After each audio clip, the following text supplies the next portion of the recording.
members of parliament last week after a gang-related threat escalated into a matter of national concern.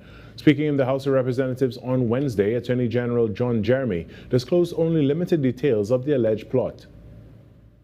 Friday, a member of one of those gangs in that community sparked a national security incident such that all of us in this parliament were protected to a higher degree, and certain officials in the government were given additional protection. During debate on the Criminal Records Rehabilitation of Offenders Bill 2026, Attorney General John Jeremy withheld details on the origin of the threat and declared he would not be intimidated. He described the country as being at war with gangs, with the state of emergency signaling a forceful response, and reaffirmed the government's unwavering commitment to pursuing criminals wherever they operate.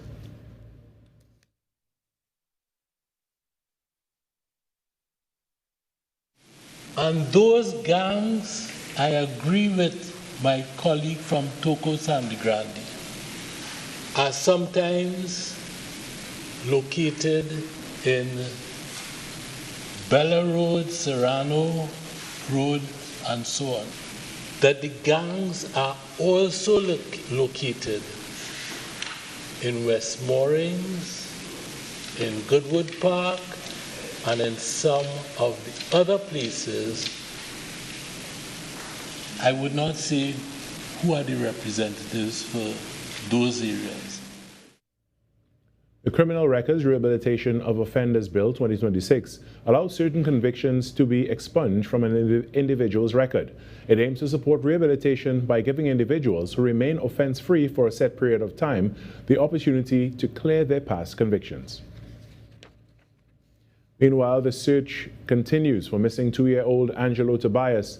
At the Tobago House of Assembly is providing support to the family. In an interview on Talk City 91.1 FM on Wednesday, Deputy Chief Secretary Dr. Faith Brebner stated the situation is being closely monitored. Standing there with the mom and the grandparents and so forth yesterday, it really broke my heart. As a matter of fact, I got there and I got an instant headache. You know, to be somewhere and get an instant headache. Yeah.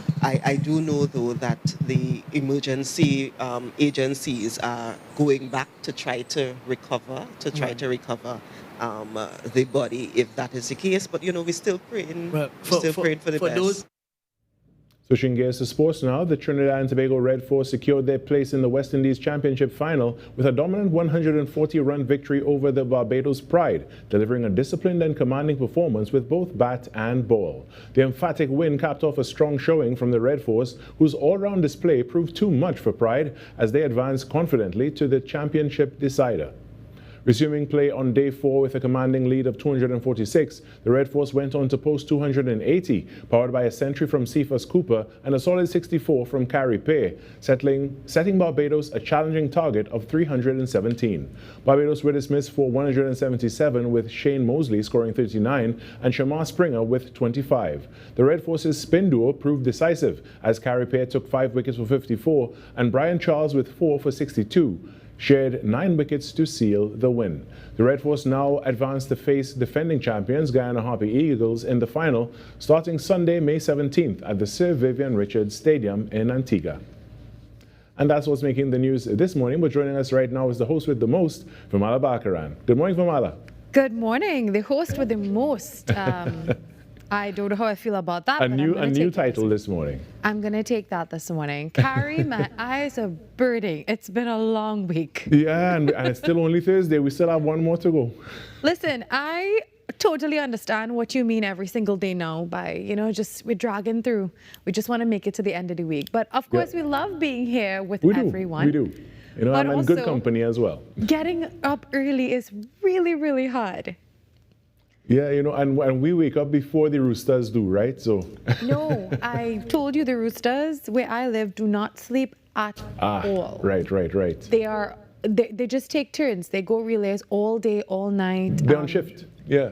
Yeah. Yeah. I honestly, I'm sure that something is a little bit wrong. They need to be recalibrated.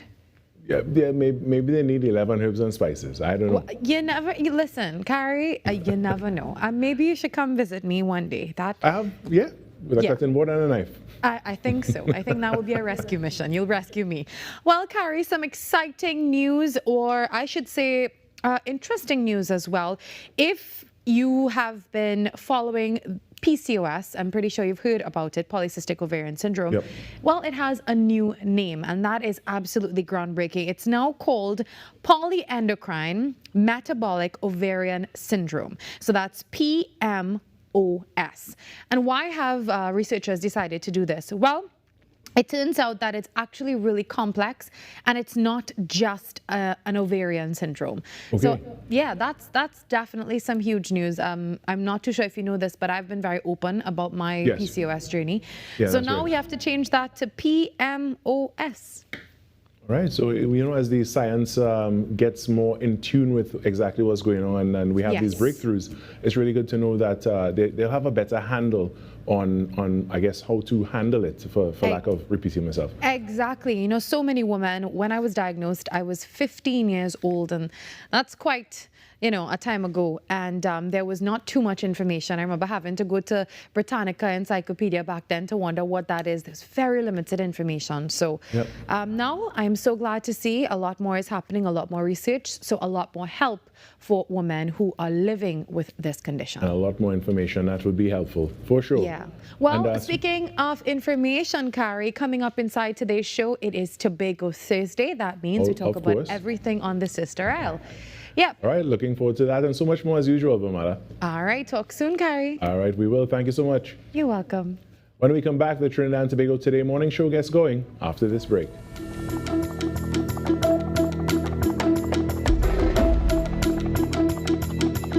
Every client deserves expertise, integrity, and guidance they can trust. At Camino Realty International, we deliver integrated real estate solutions, sales, rentals, property management, and project development. Driven by excellence, transparency, and innovation, we protect value, create opportunity, and build lasting success. Because real estate isn't just about buildings.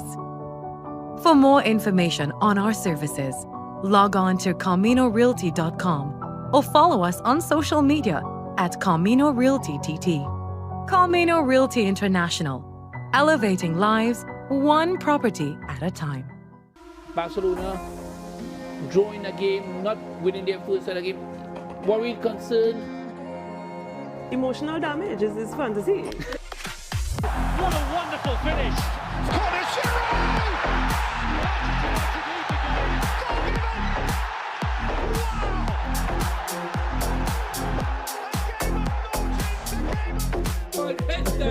You see any story? Let me come again, one more time.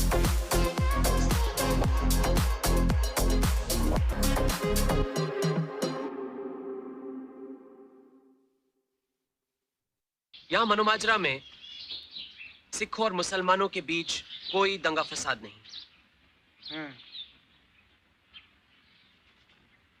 फसादों को जमींदारों और किसानों के बीच जद्दोजहद में बदलने की कोशिश का मतलब होगा सिखों और मुसलमानों में मारकाट, क्योंकि यहाँ आमतौर पर सिख जमींदार है और मुसलमान किसान। हमें अपनी तदबीर और तरकीब बदलनी पड़ेगी। चले जाना नहीं नैन मिला के, हाय सैया बेदर्दी बैरी दुनिया से रखना बचा के, हाय सैया बेदर्दी।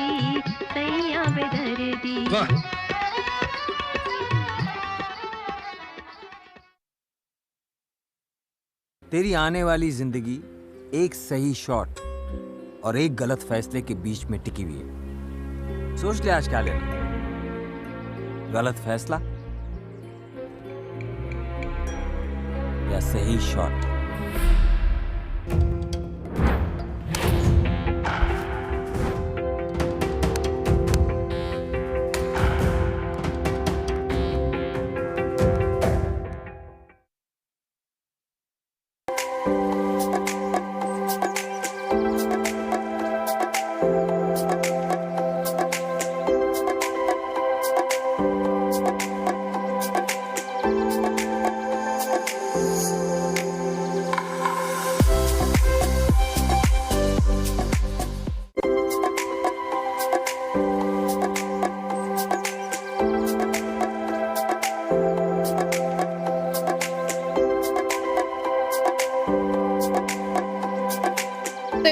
14th May 2026. The time now, it is 6:11 a.m. Good morning, Trinidad and Tobago and the world. I'm Virmala Balkaran, and welcome to Trinidad and Tobago Today. Well, you know the drill. Let's take a look now at what's trending this morning. Foreign and CARICOM Affairs Minister Senator the Honorable Sean Sobers is in Washington, D.C. for high-level talks with senior United States officials. And during the three-day visit, discussions will focus on policy, foreign policy that is, energy security, national security, and of course, international trade. Minister Sobers is also expected to meet with officials from the U.S. Department of State, Department of Energy, National Security Council, and the Office of the United States Trade Representative. He is also expected to meet with the U.S. Deputy Secretary of State, Christopher Lando, on May 15th. That's tomorrow. And in other news, the Ministry of Labor and Small Enterprise Development is reminding all supermarket operators of their obligations under the law, including paying the national minimum wage, providing meal and rest breaks, granting vacation and maternity leave, and also compensating employees for overtime and public holiday work. And this reminder is coming as investigations are underway following reports of alleged labor law breaches involving workers at two supermarkets. Labor inspectors are expected to monitor and enforce regulations relating to the minimum wage, overtime pay, and national insurance contributions. Officials are also saying that employers must also maintain proper wage and attendance records and cooperate fully with the labor inspectors during all investigations. And as we mentioned this morning, a condition affecting millions of women worldwide is finally getting a new name in hopes of improving diagnosis and treatment. Polycystic ovarian syndrome, better known as PCOS, will now be called polyendocrine metabolic ovarian syndrome, or PMOS.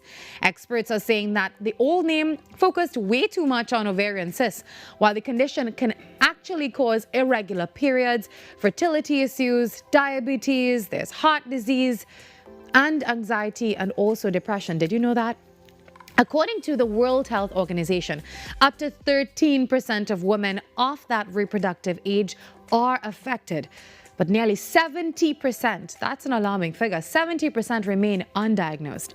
Doctors are hoping that the new name will help patients and healthcare providers better understand the full impact of this condition and improve access to care. Well, it is Tobago Thursday, and we're always appreciative to feature all things happening on our sister isle. On today's show, we discuss the Goodwood tragedy that claimed the life of little Angelo Tobias. And a little later on, we dive into zoonotic infections with Dr. Paul Crooks. Grab your cup of coffee and settle in quick. Trinidad and Tobago Today has begun.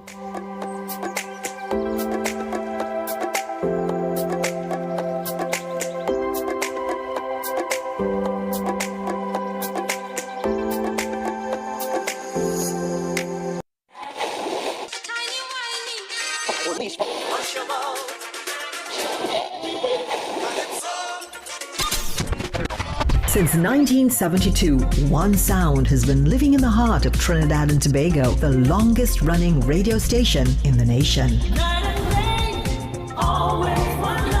We're your holiday soundtrack, whether it's on your day off, long drives, or house lines. We are always sweet. This is music with meaning, music with memories. Music that feels like home. And it's not just the songs, it's the voices you trust, personalities you've grown with. Laughter that sounds familiar. This isn't just radio, it's tradition. It's memories. It's part of who we are. Sweet 100.1 FM, the rhythm of our identity, part of your family. Always 100, got you on your way. Sweet 100, sweet 100. I'm Jamila Bannister, host of the Socially Safe podcast, the new TTPS podcast where we share real stories, teach real lessons, and create real impact. From online safety and youth crime to community policing and personal responsibility, We go beyond the headlines and talk about what's happening in our communities with the officers and experts who are on the front lines. Because safety starts with awareness, conversation, and action. Tune in to the Socially Safe podcast on the TTPS YouTube channel, listen on Apple Podcasts and on Spotify. Don't miss it. Watch on TTT, Mondays 6 p.m., Tuesdays 1:10 p.m. The time is now. Right now. Right now. Right now. Right now. Right now. No, not that. Right now. Why not? Why not? All I need is one night. We're gonna have to splurge on it. All I need is one night. I went deaf on it. No, not that. Right now. Why not? Why not? Right now. All I need is one night. We're gonna have to splurge on it. All I need is one night. I went deaf on it. This is the new day. A new sound, a new style, a new style, a new class. Next 99.1 FM, the next level of radio. Right now.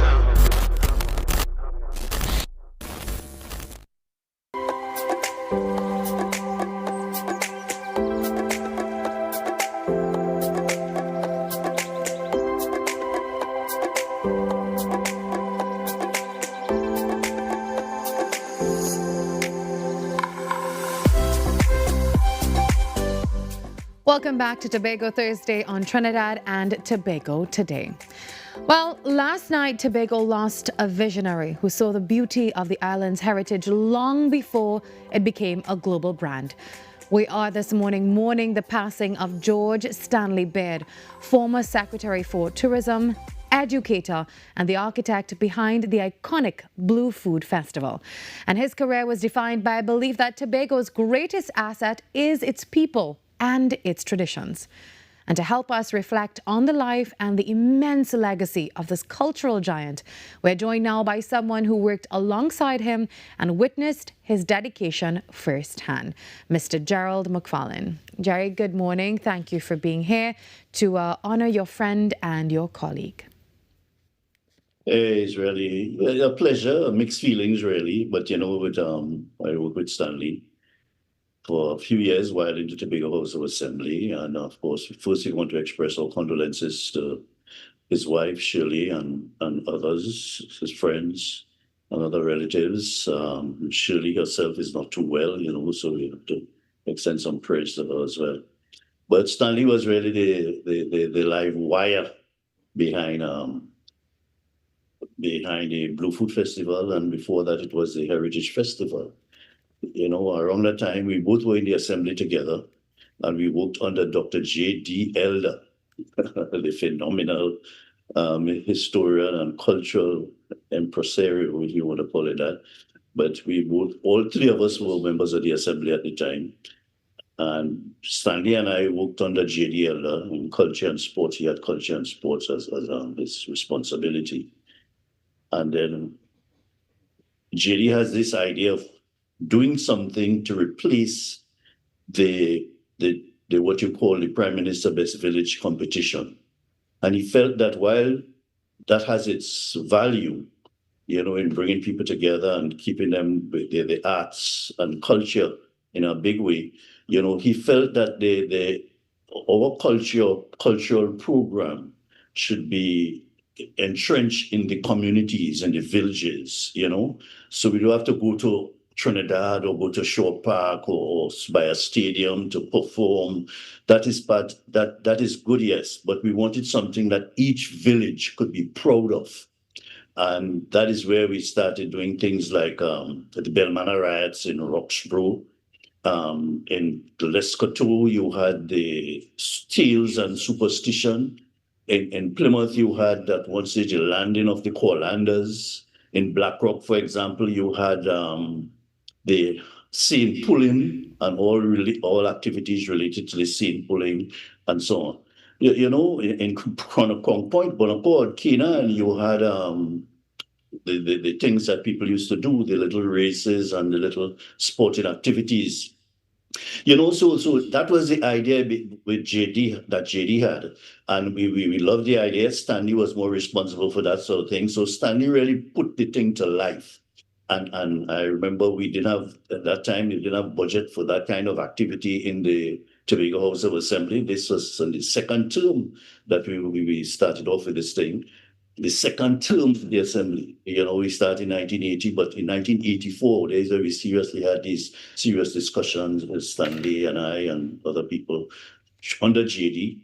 And Stanley took the task of giving birth to JD's idea and putting his own touch on it. And as I said before, we didn't have the funding. And I remember Stanley going out and talk personally to some of the business people in the communities in Scarborough and others. And there were not many those times, you know, with any resources to lend or to give or to sponsor that kind of thing. And then we tried hard on the first year, and then the second year it grew and so on. And I remember when we talk about Moriah wedding, you know, that was a huge thing. All the villages were big. Moriah wedding was pretty significant, and even the Roxborough, as I said earlier, with Bell Manor. But Stanley really took the idea. We gave him he got responsibility for executing it, and there's where I think we made some serious marks. This thing was so important to the community, especially in those days. People from different villages or the diaspora that living abroad, you know, they will want to know the dates of certain events and plan their vacation back home to Tobago just to be part of this cultural reunification and this cultural exposition in the different villages. You know, it was really a big thing then, and we really had to give Stanley some credit. And people who we worked with as part of his team, Annette Alfred, Bidley Benjamin, and a number of other people who made the thing come alive and make it and tweak it and so on, and to have it as it is today. I mean, long ago it was a bigger event, and people were more proud to be in the community and see what is happening there. Yeah. Now, you spoke about his team, and he was such a visionary. What can you tell us about his approach to leadership? What's the first thing that comes to mind? Well, Stanley had a very straightforward approach. He don't butter it up too much and to only tell you very straight and so on. Some of the personalities, some of the things he has, just like me, you know, are very straight and to the point. And Stanley had that kind of way too. So he really comes to you with an idea and so on, and he hopes you get the support. And he had the leadership skills to influence and show people and let people see the value in what he has to do or what he's proposing. You know, he never really turned down the kind of leadership skills that he had. He never really turned down people or put people down. You know, and we had to learn, in those days, we just have to respect each other in the assembly. I mean, this was one of the key things with Robinson as chairman of the THA then. You know, we just had to show respect to not only his colleagues and the colleagues in the assembly, but show respect to the community. And that is why it was so easy for putting a team together to work on the Tobago Heritage Festival. His leadership skills was really superior. Yeah. Now, apart from that, he was also an educator. So long after his time in the THA, I know that he remained sir to hundreds of students at the Mason Hall Secondary. So how did his passion for geography and social studies really influence the way that he viewed Tobago's place in the world? Well, I can tell you, before Stanley came to the Tobago House of Assembly, I think he worked for a short while at the Institute of Marine Affairs in Trinidad. So he came there with a background of environment, and I think part of his formal studies was environment, some aspect of the environment. And there is where my passion was really, and I learned a lot from him about coral reefs and the Buku Reef. And I mean, after that, I left the assembly. I formed the Book Reef Trust, I mean, that had a lot to do with Stanley's input in the very early days and showing and helped me to understand better, more scientifically, the environment and the ecology of our environment generally in Tobago and all our natural assets that we have here. We just celebrate 250 years of the rainforest, it is the only rainforest I could recall in the Western Hemisphere that it was legislated by law that it ought to be protected. So these are some of the ideas that we got from Stanley, and his leadership skills really identify with that. So I will talk about the environment and, of course, his relationship with young people, somewhat, and elderly people and all other kinds of people, especially to do with education and inspiring people and so on. Very good guy to inspire and motivate people, And we were there at very young. I was there with the youngest person in the assembly at the time. And so I had to learn a lot from he and Stanley Beard and other folks as well. All the past assemblies since that time, they must consult Stanley on some issue, whether he's in tourism as well. He was secretary for tourism, at one stage, and that part of the culture went with him as well, the Heritage Festival. So you learn a lot from Stanley, and his polite and pleasant and respectful disposition, is almost second to none. Well, before we go, I have to ask you, is there a conversation or a memory that will stay with you for a long time?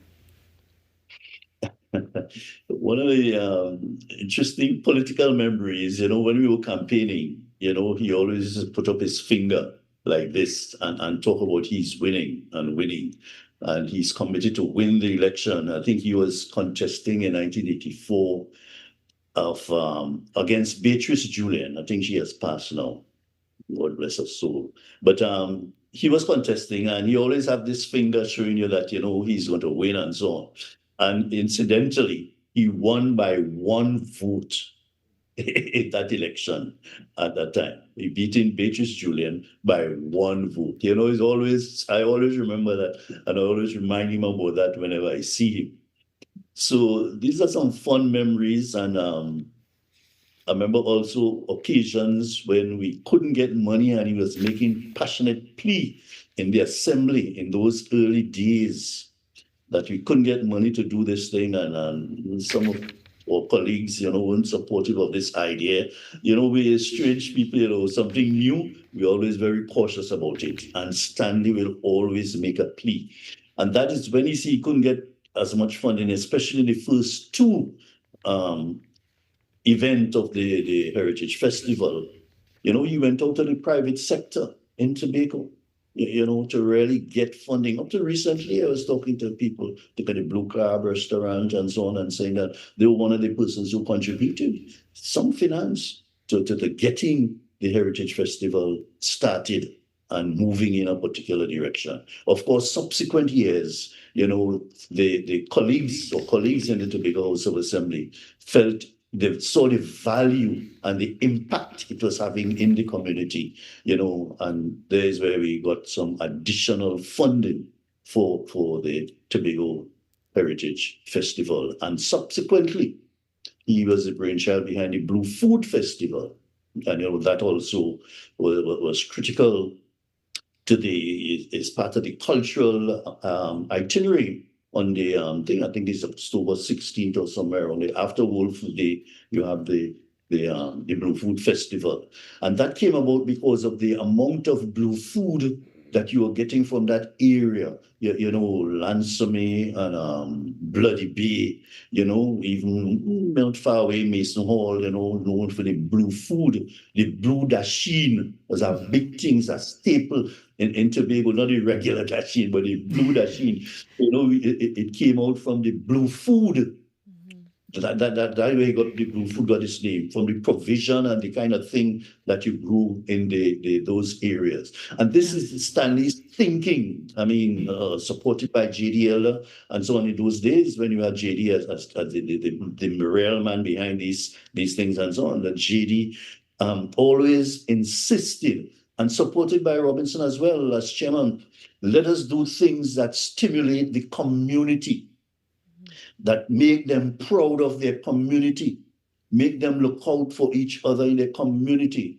Let us have programs that they can work together in these individual communities. They all have their unique features and history and cultural and their traditions. Let us build on that and make the communities proud of themselves. Well, thank you so much, Mr. McFarlane, for joining us today as we pay tribute to such a great man, George Stanley Baird. Have a great day. All right. Thank you for that, Mr. McFarlane. Mr. George Stanley Baird, we're celebrating his life this morning. And of course, for everything that you see here and more, you can check us out at TTT Live online for that interview and everything else that you'll see on the show today. Again, that's TTT Live online. You can also reach us at TTToday at ttt.co.tt and be a part of the conversation that's shaping our nation. Trinidad and Tobago Today, all the news you can trust and all the stories that matter.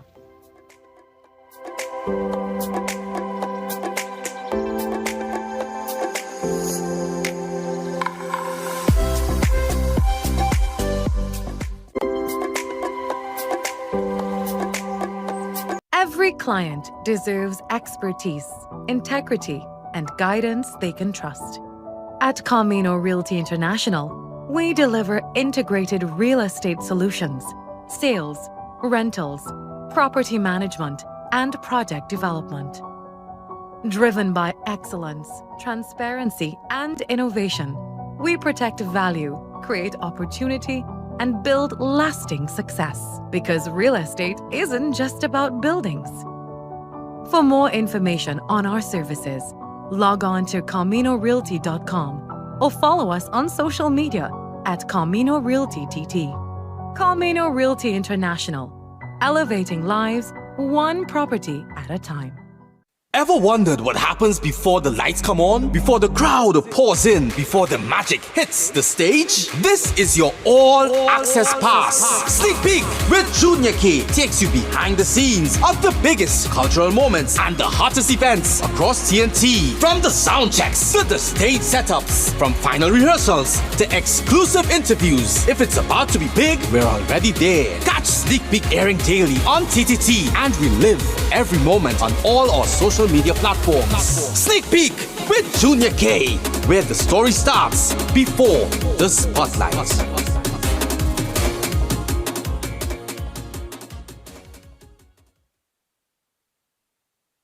Barcelona drawing a game, not winning their first set of game. Worried, concerned? Emotional damage is his fantasy. What a wonderful finish!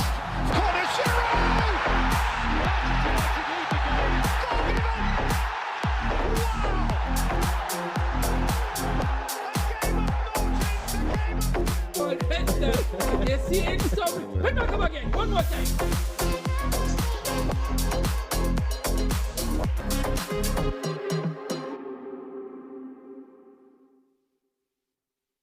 Spaghetti जैसे घने लंबे बाल, olive जैसी Kali Kali, actually not so Kali Kali आंखें, baby corn जैसी नुकीली नाक, cherry tomatoes जैसे लाल लाल गाल, स्लाइस्ड बेल पेपर से बने होंठ, हैलोपिनो सी तीखी जुबान, चलती फिरती पास्ता डिश, आलू पराठा थोड़ी खाऊंगी। कबीर, मैं तो फ्लैट हो गई। इससे पहले मुझे कभी किसी ने सब्जी की दुकान के जैसे नहीं देखा। फूल इश्क तेरा मेरा, फूल इश्क टेढ़ा मेढ़ा, फूल इश्क कुछ कुछ मेरा, फूल इश्क ज्यादा तेरा।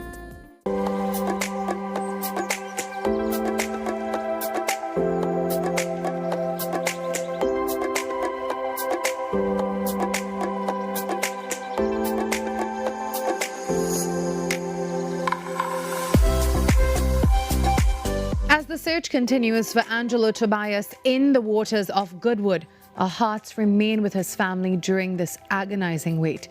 However, this recovery effort has highlighted a frightening reality for coastal communities. The combination of rough Atlantic swells and thick mats of sargassum seaweed, well, it creates an environment that is dangerous even for the most seasoned divers. It's a sobering reminder that the sea we love can change in an instant. Joining us now to discuss the specific risks of sargassum and the vital importance of early water safety is veteran diver and marine safety advocate, Mr. Alvin Douglas. Good morning, Alvin. Thank you for joining us during such a heavy week for the island of Tobago. Morning. Thank you for having me. Well, Alvin, you led the team of divers at Goodwood, and we understand that the seaweed is significantly hindering the search for little Angelo. So for those at home this morning, can you explain why sargassum is more than just a nuisance? How exactly does it affect divers' visibility and more importantly, their physical safety? Yeah, the sargassum has been an issue for a number of years now. But usually, if I were to let's say, take out a couple of seasoned certified divers, once we're at relatively deep waters, we just go under it. Unfortunately, for the search area, in this instance, it's at the shoreline, so we don't have the depth. We can't get under it. And when it comes to shore, it gets thicker and thicker because it accumulates. But most importantly, for the average person, you shouldn't, when you have sargassum in the water, you should be wary because what happens, there are creatures that are within the sargassum that could be an irritant to you. Like, for instance, you can have jellyfish. Some of these creatures can cause some really severe allergic reactions.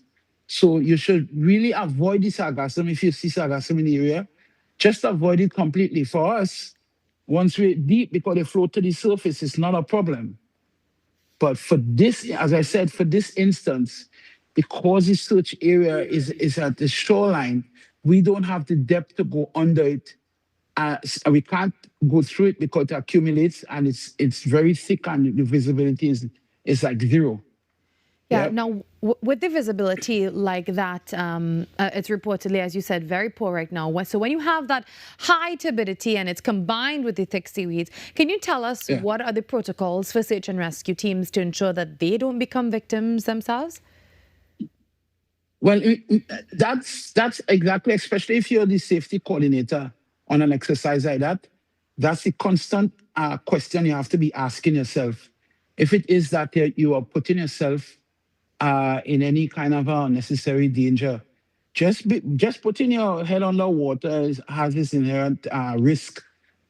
But you don't want to be in a position where you make the situation worse. Now, in my years of doing this, I think I can safely say that this is one of the worst conditions that we've ever met because it's a combination of the turbidity of the water. It's a combination of the fact that we don't have the depth, so it's not really a dive per se because it's at the shoreline. And then you have rocks. So once it is that you have rough seas, surge, rocks, stuff in the water, it becomes dangerous. So we have to be very wary of what we're doing when we attempt to do any kind of exercise in that condition. Now, moving to the broader topic of prevention. So we live on an island, yet many of us cannot swim at all. So in your experience, what exactly is the gold standard for when a child should begin formal water familiarity lessons? You know, water is an element that carries with it a natural fear. So what you should aim to do is to get the kids in the water as soon as possible. You actually they don't even have to be walking, they could be toddlers. Because what you want is to eliminate the fear of the water. You want them to feel the dynamics of the water, the movements of the water. Because sometimes, you go into a pool, which is water, of course, but the pool is dead water. What fears us is the movement of the water, because the water is alive. So there's a constant movement, and you want your kids to get accustomed to that. Yeah, and the only way to get accustomed to that, you can't do it in books. You can't tell stories about the water. You have to get into the element and have them adapt to that environment. So as soon as possible, I mean, I will take toddlers in the water and throw them in the water, and they are having fun. This way, their airways are also accustomed. They'll be able to exercise what we call in the dive community controlled airway. You're controlling your airway. You're controlling if it is that you're breathing through your nose, if you're breathing through your mouth. And that is a skill you could only get it if you're going into the water. So as soon as possible, you should get the kids in the water. Before I wrap up, I have to ask you, we've been seeing a lot of people standing on the shore, on the rocks, watching all the recovery efforts that have been happening over the past few days. Now, given the current state, and you spoke about the rough seas, the rogue waves, and that's common on the Atlantic side, what is your advice to the public this morning about keeping a safe distance? You know, the thing about it, especially in the island of Tobago, most of the villages lie on our coastline. And more importantly, is that we should do some sort of emergency response training, because the lifeguards can't be everywhere at once. You should get yourself acquainted with an established training institute. Like here we have the YMCA at Blackrock, and they do a fantastic job training kids in the water. But you should also know what is the quick response procedures. Too many times I've seen incidents and you're just standing around looking to see people die, and there are very basic things that you can be taught to do to sustain that life until the EMTs or the ambulance arrive. So most importantly, we should endeavor to have all our kids. It should be part of this educational system. I could train kids in about 2 days, 2 or 3 days, just to know that you can tilt your head to make sure that person is breathing. So that's an easy fix, you know? So that's my advice to Trinidad and Tobago, especially Tobagonians too, to get yourself acquainted to some sort of emergency first response. Also, get yourself acquainted. Go to the YMCA. I think that there's 2 on the island. There's one in Blackrock, and I think there's one up on the countryside. Get yourself acquainted with the dynamics of the water. Get accustomed to the water. Well, thank you for that, Mr. Douglas. I know that you've been advocating to add swimming to the school curriculum as well. Maybe that's something we could talk about in the following days. But thank you for being here with us this morning, and for helping us, learn more about safety, water safety, especially at a crucial time like this. Have a great day, and we'll talk to you soon. You're very welcome. All right, take care. The time now 17 minutes before 7 o'clock. We take a quick break and come back with more. Tobago Thursday is on.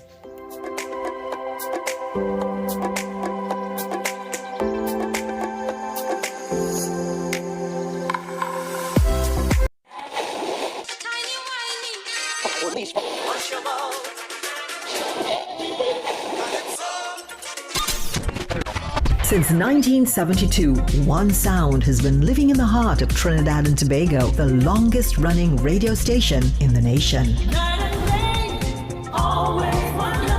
We're your holiday soundtrack. Whether it's on your day off, long drives, or house limes, we are always sweet.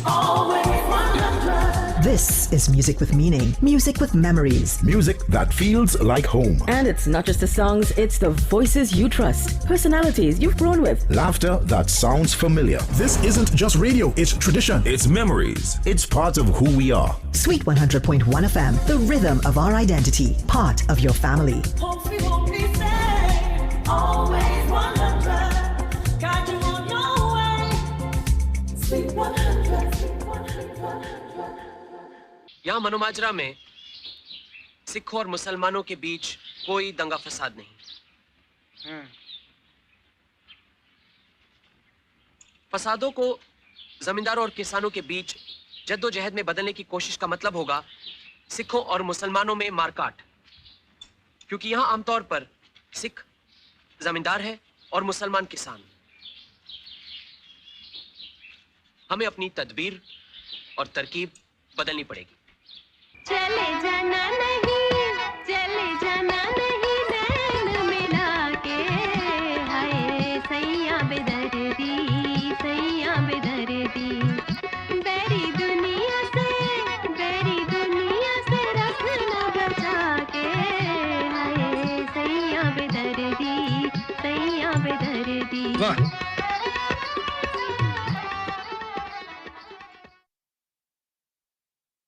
तेरी आने वाली जिंदगी एक सही shot और एक गलत फैसले के बीच में टिकी हुई है। सोच ले आज क्या लेना, गलत फैसला या सही shot.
Of debating parliamentary etiquette and civic pride. The third primary plenary caravan is currently making its way across Tobago, engaging students from every corner of the island in the legislative process. With us this morning to discuss the impact of this year's tour and the upcoming final debate is the Assembly Legislature's own Aviana Allen. Aviana, good morning. It's great to have you with us. Hi, good morning to everyone. Good morning to Trinidad and Tobago, and a special good morning to all of our primary plenary upcoming debaters. So the caravan started on Monday with stops in places like Charlottesville. I know there was Mason Hall as well. Tell us, what has the energy been like on the ground among the students so far? So because there are over 40 plus primary schools in Tobago, so in order for our team to achieve what we wanted to achieve, which is engaging and educating students about the legislative process, about primary plenary, etc., we had two teams, Teams East and Team West. So on Monday, Team West had the privilege of being with the presiding officer, Mr. Niall George, and I was on that team as well. So I can say from that experience, more specifically, I would like to talk on or speak or relay the experience at one school in particular, which we did on Monday in the West, which was North Regional SDA Primary School. Now with SDA's schools, we normally have these preconceived notions that they are quiet, they are shy, and they are timid. But when we were there, they were actually the total opposite. They were very engaging. They were very, I would say, audacious, because they asked the presiding officer a lot of non-related legislature questions, which to me was a big shocker. It was really an interactive and engaging session. The presiding officer was really hands-on. He answered all of the questions. He even incited them to answer even more questions. So he was fully engrossed in the process, and the children, from what I can see, the children were fully engaged and they were really interactive. And I hope that engagement translates into them actually deciding to being a part of the primary plenary debate. Now for Team East, from what I've heard from my colleagues, the same energy, that curiosity. So in all of its entirety, so far, so good. Yeah. Now, for the schools watching this morning, what are the criteria for being selected to participate in the official primary debate at the Assembly Legislature later this year? Okay, so as I would have mentioned earlier, there are over 40 plus schools in primary schools in Tobago. Now, this primary plenary started in 2024 under former presiding officer, Ms. Abby Taylor. Ms. Abby Taylor, if you're out there, a special good morning to you. If you're watching, yes, it started back then. So we were thinking of a way, we have 40 plus schools.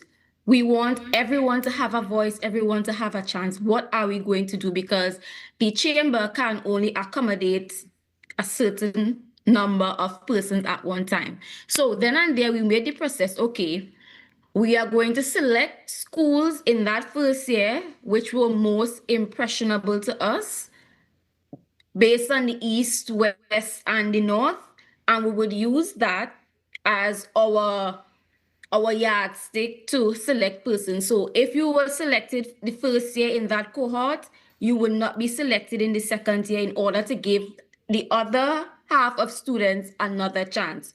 So that is a strategy that we use. So it's a rotational basis. So those schools who would have participated last year, they would not be able to participate this year. So those in 2024, the schools in 2024 would now be the ones participating in 2026. I hope that wasn't confusing at all. No, that was, you really broke that down for us. Thank you for that, Aviana. Now, in previous years, the focus was heavily on the debate itself. Now, I understand as well that this year's caravan is actually placing a special emphasis on the role of the presiding officer and the specific functions of the secretariat. So tell us, why was it important to pull back the curtain on these behind-the-scene roles for the students, you know, in this initiative? So actually, fun fact. So our new presiding officer, Mr. Niall George, he's all about youth empowerment, youth engagement. So this project is actually one of his pet projects. So he's actually really immersed and enamored by this project. So he actually wanted to be a part of this caravan. So, you know, most scenarios, you would not necessarily find someone of his stature wanted to actually go out into school. Sometimes the schools, they probably are not conducive to his attire and stuff like that. So he was really hands-on in the process. And our mandate at Assembly Legislature when it comes to programs is to engage and educate at all levels. So we realize that many persons are unaware of what the legislature does. So all they know is that there's a big building that is located uptown Scarborough, but they don't really know what goes on inside of there. So we have to start teaching our children from a young age what democracy is like. And as I would have mentioned before, former presiding officer, Ms. Abby Taylor, she would have conceptualized the whole idea of primary plenary because she believes that everybody has a voice, including children. So even though they may not be able to vote, they have a voice. So the caravan was more of a way to sensitize students, get them engaged, educate them about the process so that they can then be informed and, you know, participate in democracy. So that's why we started having these caravans, not only for the students, but for the teachers as well, because we realized that legislative history, you won't find that in any social studies textbook anyway. This is something that you have to, unless the curriculum is adapted, you won't find that anywhere else. So we have to do our civic duty and engage and educate. Yeah. Now, Aviana, quickly before we go, I have to ask you that the caravan is just the first step in a much longer journey for these schools. And once this tour wraps up and the standout students are identified, what does the specialized training look like for them to prepare them for the actual flow of the assembly chamber in Scarborough? Right. So some of the training sessions would include dress code and etiquette, parliamentary procedures, so that they would know, okay, these are the rules of the Assembly Legislature in the chamber. This is how you should behave. We also engage them in public speaking to help them to enunciate and to help them to project their voices well, to help them with their inflections, etc. There is also, apart from public speaking, debating techniques. So we have a debating facilitator. So if you know that you are shy or reserved, or you're not very sure with your speeches, the staff at Assembly Legislature is hands-on. We are well trained. We are prepared to hold and cuddle them along the way. So it's nothing to be afraid of. And we also bring in subject matter experts based on the motion at hand to give them additional resources and help towards preparing for their presentations. Well, thank you so much, Aviana, for being here this morning. And we just saw some beautiful highlights on the screen from all of this. And keep doing the amazing job that you're doing as well. Have a good day. Thank you. Same to you. Bye, Trinidad and Tobago. All right, just about 4 minutes before it carries up with the major network news. I'll see you on the other side of the hour for more on Tobago Thursday.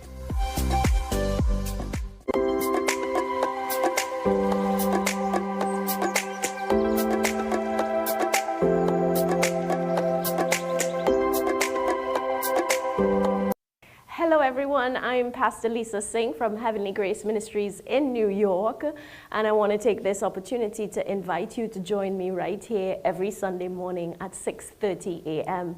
It has been a fantastic 2026 so far, and the Word of God has just been unraveling in ways that we can only imagine. So I don't want you to miss out. Remember, every Sunday morning, 6:30 a.m. right here. Looking forward to being with you.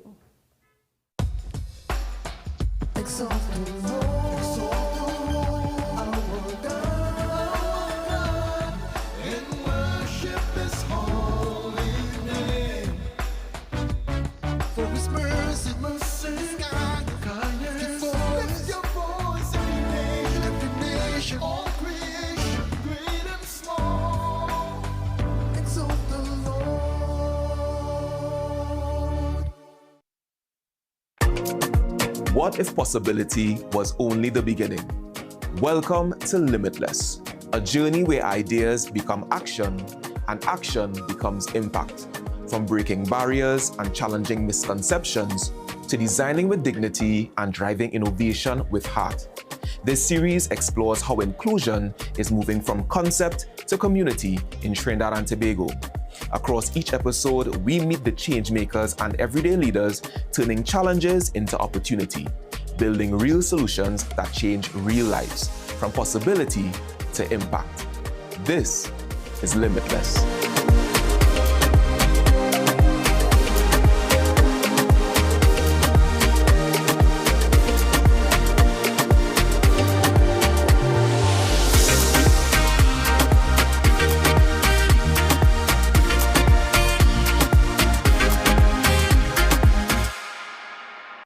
News anytime, anywhere. Join us nightly at 7. TTT News. Committed, accurate, relevant. I'm Jamila Bannister, host of the Socially Safe podcast, the new TTPS podcast where we share real stories, teach real lessons, and create real impact. From online safety and youth crime, to community policing and personal responsibility, we go beyond the headlines and talk about what's happening in our communities with the officers and experts who are on the front lines. Because safety starts with awareness, conversation, and action. Tune in to the Socially Safe podcast on the TTPS YouTube channel, listen on Apple Podcasts and on Spotify. Don't miss it. Watch on TTT, Mondays, 6 p.m., Tuesdays, 1:10 p.m.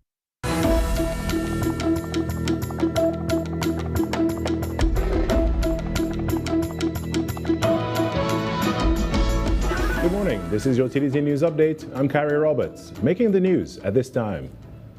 During a recent visit to Nelson Island, Prime Minister Kamala Persad-Bissessar revealed that the government is considering renaming the historic site, which served as the landing point for thousands of Indian indentured laborers. A senior lecturer at the University of the West Indies, St. Augustine, praised the Prime Minister's decision to pursue public consultation, but emphasized that any new name should reflect the island's rich and diverse history. Speaking with TDT News on Wednesday, Dr. Tilak Singh reminded that the island story goes far beyond indentureship.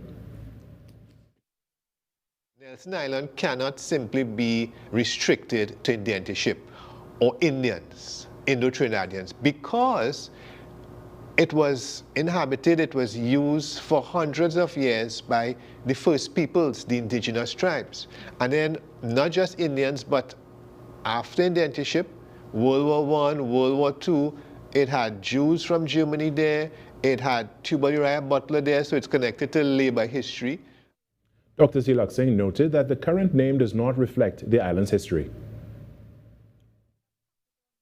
That Nelson Island gives the impression that it was just the British who had this island, and just the British people controlled or inhabited the island. So Nelson has to go, that name has to go, certainly.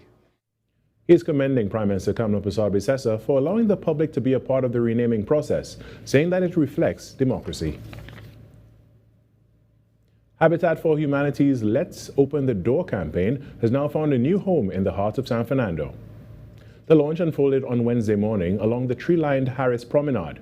Communications Officer for Habitat for Humanity, Quinton Dixon, noted that the initiative forms part of the organization's Golden Jubilee celebrations, marking 50 years of opening doors and transforming lives. Held to in excess of 65 million families globally. And so to celebrate that, we have launched this global campaign called Let's Open the Door. Specific to Trinidad and Tobago, we have taken this campaign from the greens of LRC at UWI Campus, St. Augustine, to the fields of Port of Spain, Brian Lara Promenade, and today we are at Harris Promenade. Mr. Dixon said the campaign will also be taken to the Esplanade in Scarborough, Tobago next week and encourage the public to get involved. And so we are just trying to raise awareness for all the work that we do as an organization, because the goal and hope is to open 65 million more doors. We are asking the public to come out to meet us at the activations. Don't be shy to come up to the doors, even when you see the cameras. Come up, scan the QR codes, ask us questions about what the doors mean, what the campaign is about, and how you can get involved. The Republic Bank 5 for Fun cricket program returned to Trinidad and Tobago for its second installment, launching on Wednesday at the National Cricket Centre. The initiative is designed to introduce primary school children to the sport while nurturing a lifelong love for the game. The grassroots initiative, targeting children aged 8 to 12, will involve students from 100 primary schools across all 8 educational districts, offering coaching and cricket fundamentals through a dynamic short-format version of the game. After a successful debut in 2025, the program has returned with strong support from the Trinidad and Tobago Cricket Board, Cricket West Indies, and the Ministry of Education. TNT Cricket Board President and Cricket West Indies Vice President Azim Basarath hailed the program as an investment in the future, underscoring its role in developing the next generation of cricketers. And that's what's making the news at this time. When we come back, it's hour number 2 of Trinidad and Tobago Today.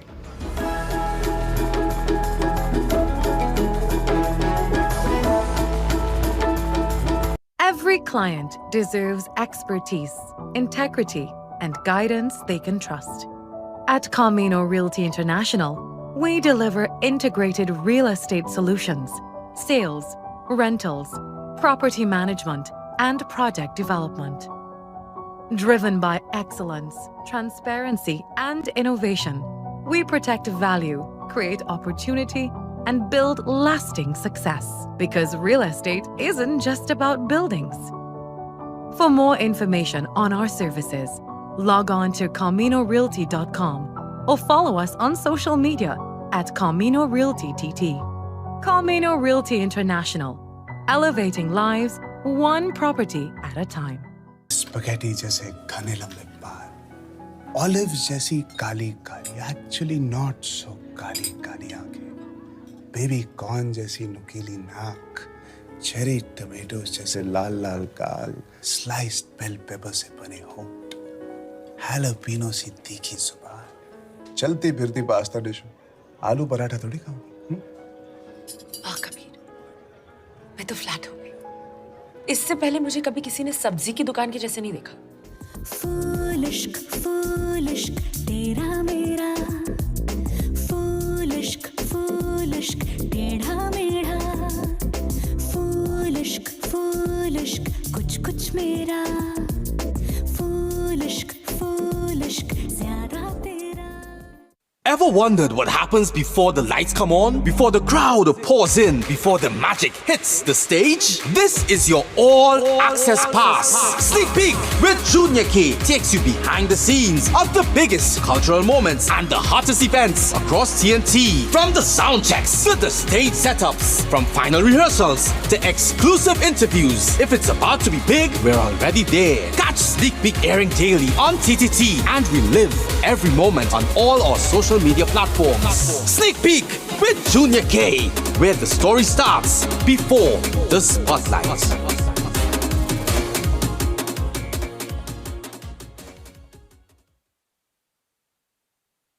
Barcelona drawing a game, not winning their first set of game. Worried, concerned.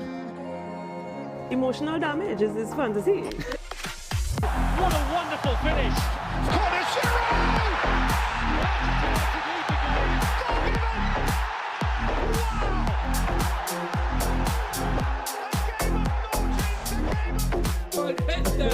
You see it, stop.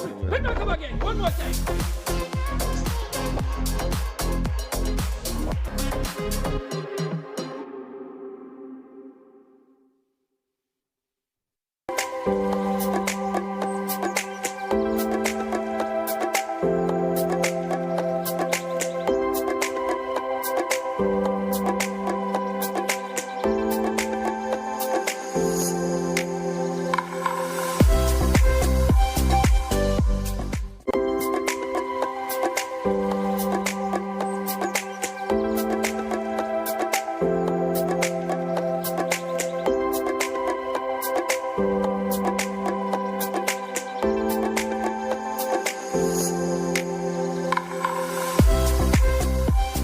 The time now 7 minutes after 7 o'clock on Tobago Thursday on Trinidad and Tobago Today. A special good morning to you if you're streaming us live on Facebook or YouTube. We are always happy to have you here.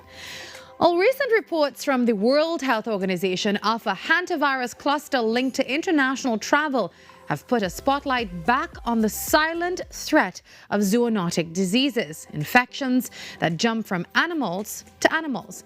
While rare, the rapid progression from flu-like symptoms to severe respiratory distress makes early awareness critical. Joining us now to help us understand the risks, the transmission, and how we can protect our homes and families is the media liaison of the Trinidad and Tobago Veterinary Association and the founder of the Tobago Animal Hospital, Dr. Paul Crooks. Good morning, Dr. Crooks, and welcome back to the show. Good morning. Thank you for having me. So, the current Andes virus outbreak is an example of zoonosis. Now, what exactly is that?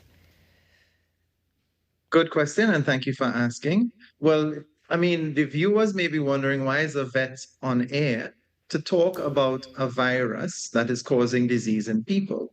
And the reason is because it is a zoonosis. A zoonosis is a disease that is naturally transmissible from an animal host to the human animal. A reverse zoonosis is one that goes from the human to the animal. Now, we know that zoonotic diseases are incredibly important in recent years, and we'll talk more about that as time goes on. But ultimately, as a veterinarian, we must be able to work alongside our medical colleagues to limit or reduce the spread or the risk associated with zoonotic diseases from now on as time goes on. Now, why are these zoonotic diseases of greater concern today rather than previously? Because now we're hearing so much about it. There's so much talk on the media. Now we never even thought of these things as being a problem. And I think our senses are a little bit heightened since the pandemic, and you can't fault us for that. But of course, now there's a greater interest in all of this, while you may have known about it before. So tell us, why is it more concerning today? Right. Well, of course, the recent pandemic is fresh in everyone's minds. Maybe not many of the very young, but certainly those of us who lived through it. The COVID-19 pandemic is a lasting memory, and one hopes at most a once in a lifetime type event. But we also know that the COVID-19 pandemic is very likely linked to exposure to an animal at some type of market situation, perhaps, or maybe a human-animal interface at a forest or boundary between a town and a forested area. And what happens nowadays, because the human population is expanding and we have greater need for homes, greater need for land, we are humans encroaching in wild spaces, so-called wild spaces, where wild animals would normally inhabit. And in those wild animals may be circulating viruses, as one example. Viruses may be circulating that may cause minor disease, sometimes major disease, but minor disease in their normal host animals. However, when those viruses move over to the human, you may find that there's mutation, or just as the viruses are, they can cause severe disease in the human animal. So that expansion of the human living space is the primary reason that we have greater interaction with wildlife where there are viruses, diseases, bacteria, which we don't normally interact with, which are now causing more and more disease as those interactions increase. And examples include things like Ebola over the past few years, avian influenza, of course, and then COVID-19. Now, there's a concept that we've been hearing, over the past few weeks, especially now with this hantavirus outbreak. It's One Health. Can you explain that for us? Sure, I can. And One Health is really important to me personally. It's my passion. One Health is the idea that the human health, animal health, and health of the environment all together are connected. And in order for ideal health in one of those segments, those three segments, you must have ideal health in all. So ultimately, what One Health speaks to is collaborative work across sectors to monitor disease outbreaks. For example, if we see that there are maybe wild monkeys that are dying in the forest, what is the cause for that, that these monkeys are dying? Veterinarians should have the support of their medical health colleagues. Of course, finances are always a battle, especially when it comes to things like research and disease monitoring.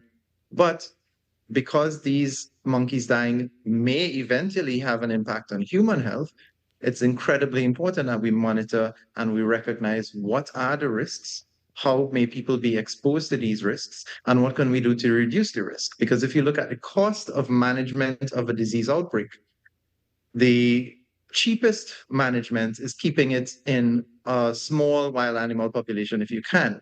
As soon as that disease starts to move into other populations of animals or even the human animal, like in the COVID-19 pandemic, you see that the cost goes up exponentially over time. And ultimately, it is by far cheaper to monitor and evaluate and control disease in the original group if you can, and that comes with collaboration between environmental experts, human medical experts, and veterinary medical experts. Thank you for sharing that with us, Dr. Crooks. Now, back to the zoonotic diseases. What are some of those that can be found in Trinidad and Tobago? Thankfully, as far as we're aware, hantavirus is not present here. However, We do have, and hantavirus is, because the name hantavirus has been used in the media, we know that the Andes virus, which is the one that is causing the major disease that is spread from human to human, that is one of several hantaviruses, and hantaviruses on the whole are spread by rodents. They're in the Americas, but as far as we're aware, they're not in Trinidad and Tobago. However, we do have others, and the Ministry of Health would have put out a statement saying, in the rainy season, we know there's greater interaction between people and rodents because rodents may come indoors to seek shelter. There may be puddles of water outside that may have urine from rodents contaminating. And so we can get exposed to other diseases that rodents may carry. For example, leptospirosis, which is very common in Trinidad and Tobago, affects many animals and occasionally affects workers, especially people like farmers, persons who are working on the roadside, cutting grasses, may be exposed because of the rodent urine. We also have rabies in Trinidad and Tobago. Thankfully, it's not really the one that the dogs become ferocious and may bite you.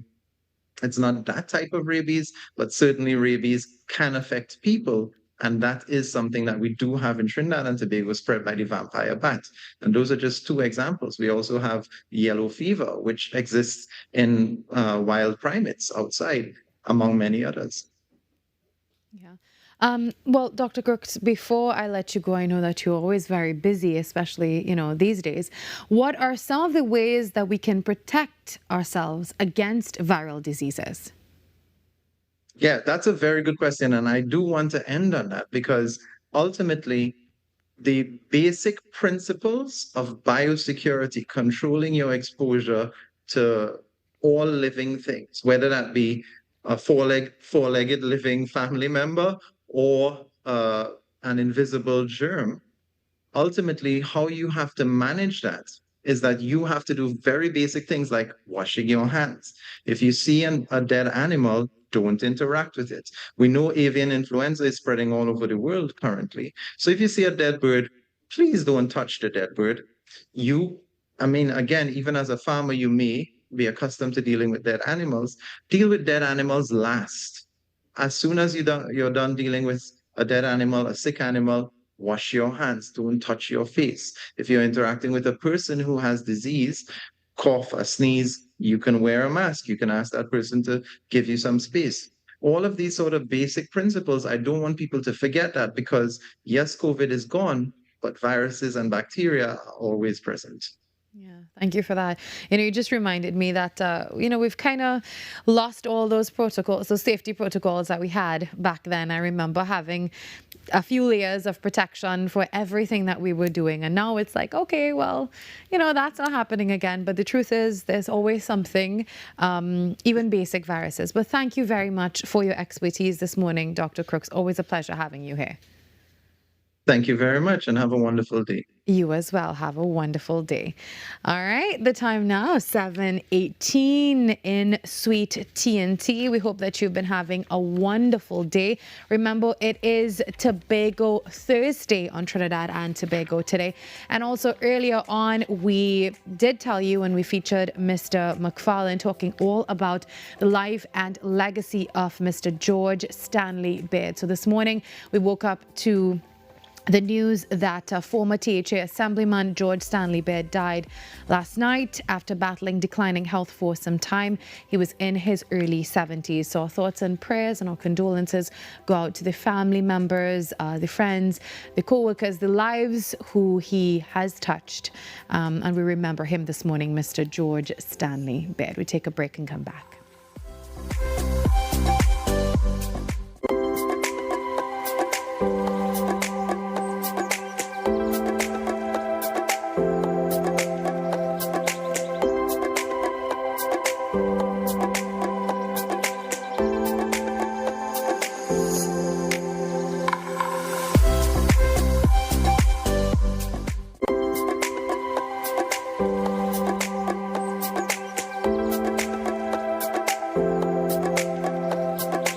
The plays that shake the arenas.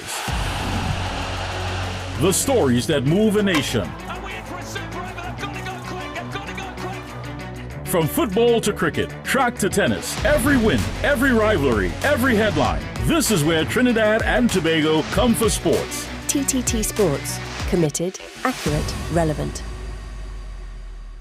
Trinidad! Trinidad! Are you ready? South Trinidad! Are you ready now?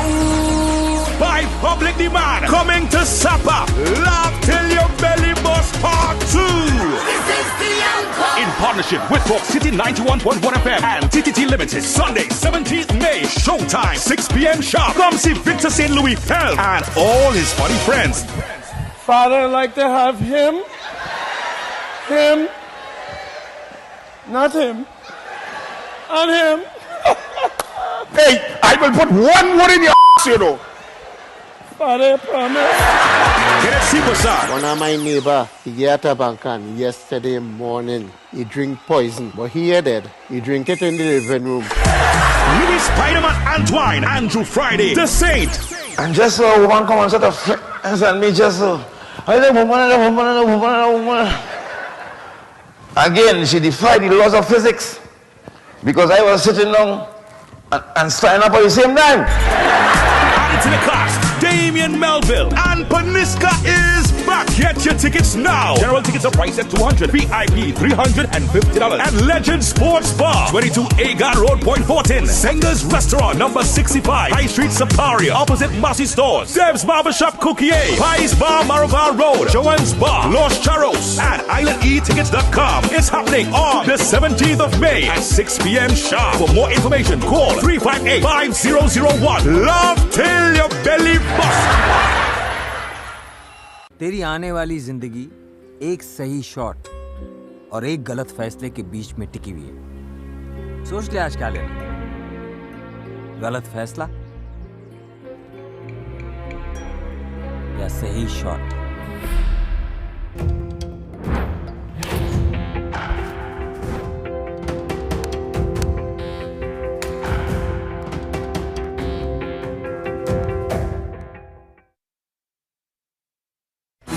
Your world moves fast, so do we. TTT News brings you the people, events, and issues that matter most. Stay informed, stay ahead. TTT News, every night at 7. TTT News, committed, accurate, relevant.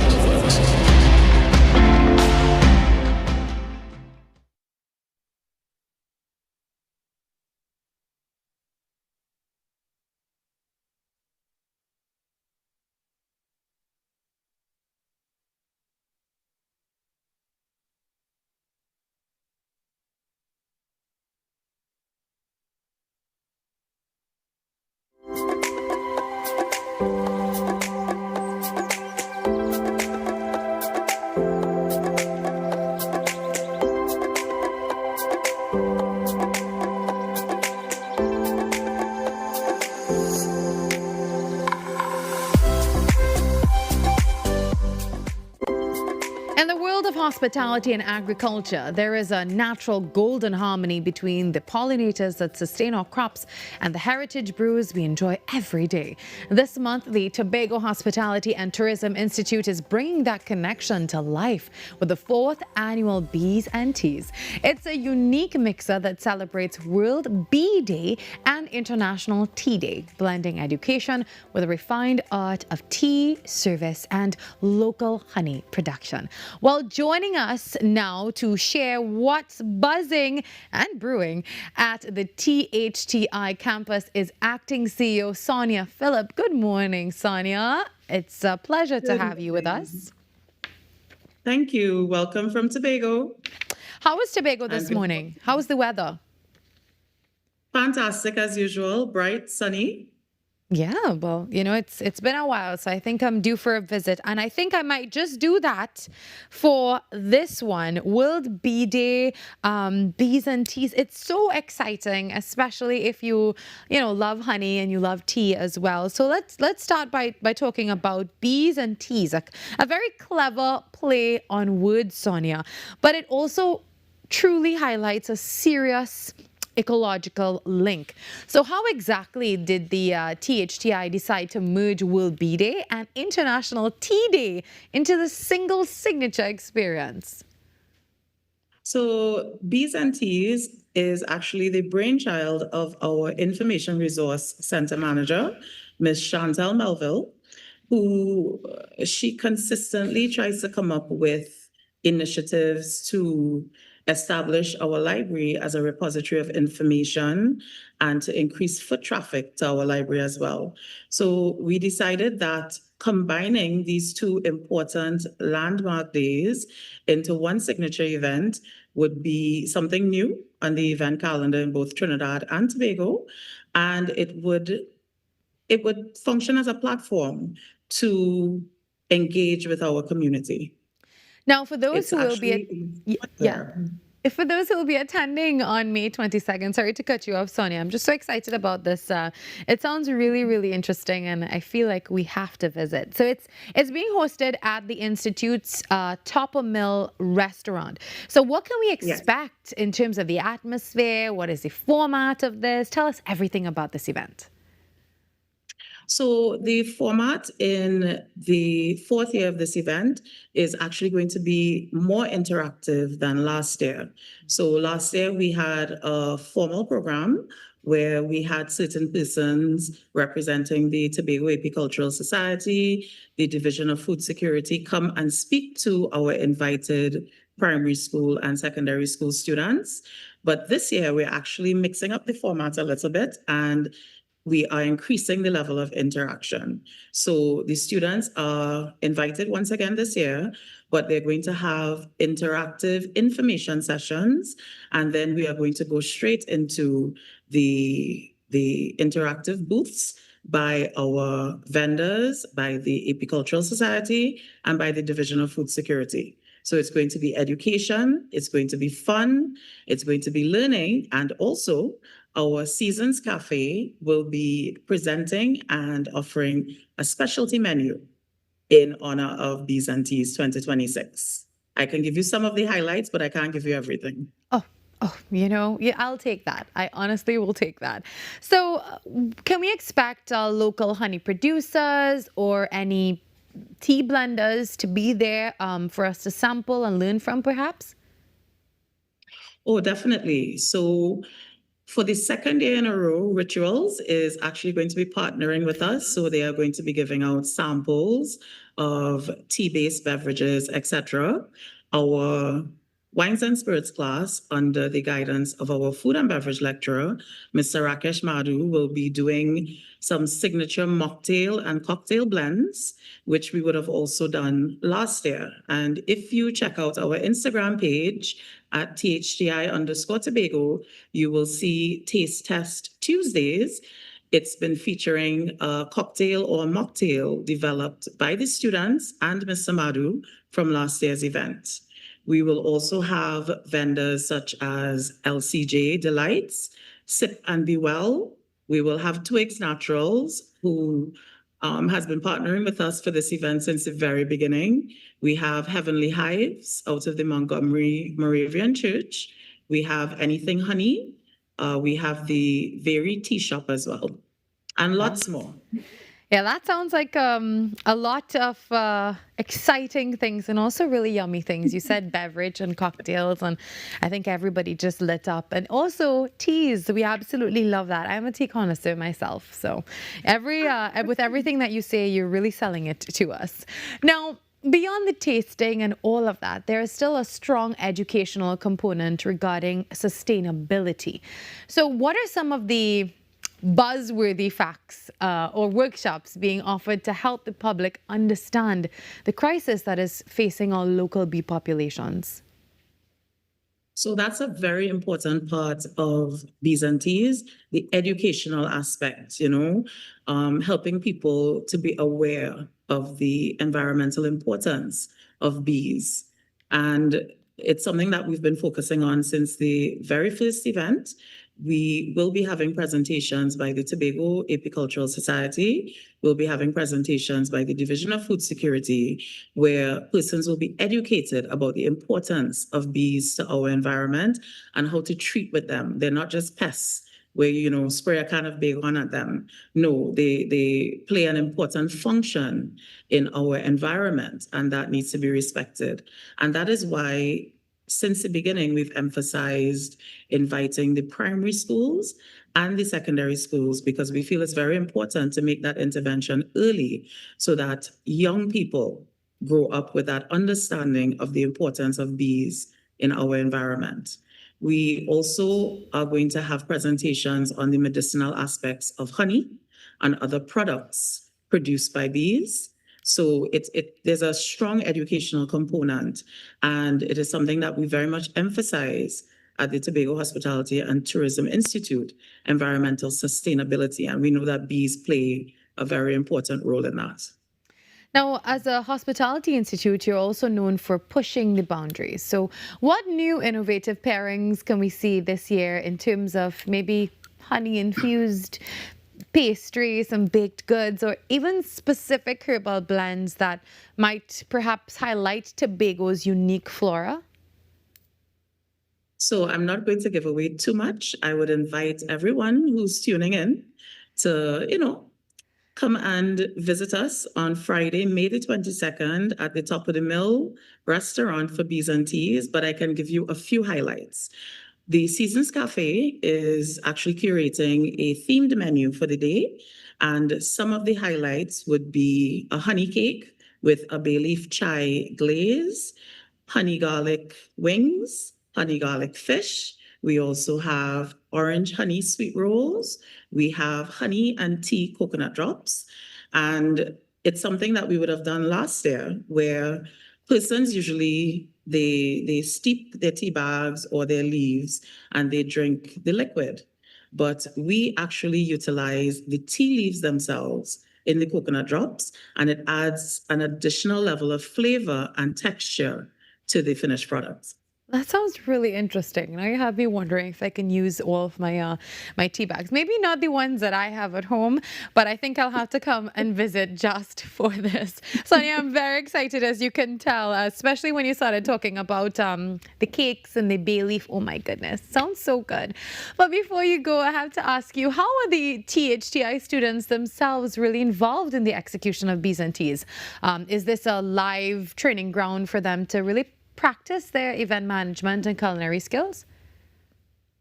Definitely. Almost every event that we have at the Tobago Hospitality and Tourism Institute incorporates practical learning and real-life experience for our students. So, for example, I would have mentioned the mocktail and cocktail series that we would have developed last year. That would have been done as part of a class assignment. And the students would have been directly involved in developing the blends under the guidance of their lecturer, Mr. Rakesh Madhu. In addition, we are going to have students of the Baking 1 class that are going to be assisting in the development and production of those yummy goodies that I mentioned earlier. And we will have students volunteering at the event to ensure that everything goes smoothly. Thank you very much, Sonia, for joining us this morning. This is taking place on Friday, May 22nd, so we'll see you there. Have a good day. Thank you very much. From 9 a.m. to 2:30 p.m. That's right, from 9 a.m. to 2:30 p.m. Well, we know that the weather in Tobago is nice and sunshiny, but what is it for Trinidad? And also, what can we expect? Any Saharan dust, perhaps? Zaina James has an update for you. Zaina James here with your weather update. Expect Thursday to be another hot, sunny and hazy day across both islands, along with a moderate to occasionally high concentration of Saharan dust which will push across the area. The atmosphere will remain relatively dry, so only a very low chance for brief isolated showers are expected. At sea, conditions will remain moderate in open waters with wave heights near 2 meters, while sheltered areas stay slight below 1 meter.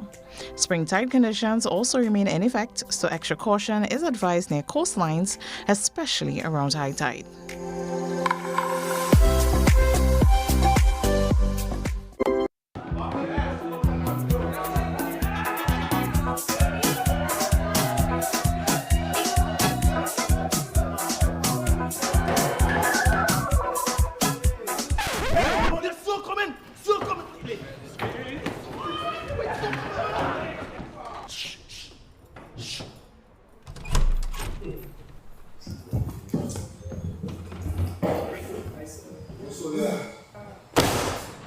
All right, settle on. Let's see who made the roster this year.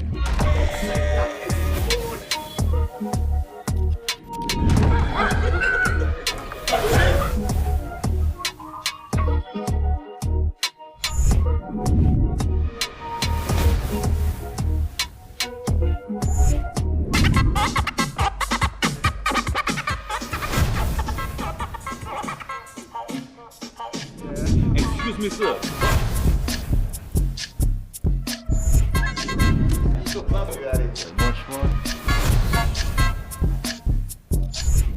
Aí ela quer dar poxa minha mãe logo aí, tá vendo?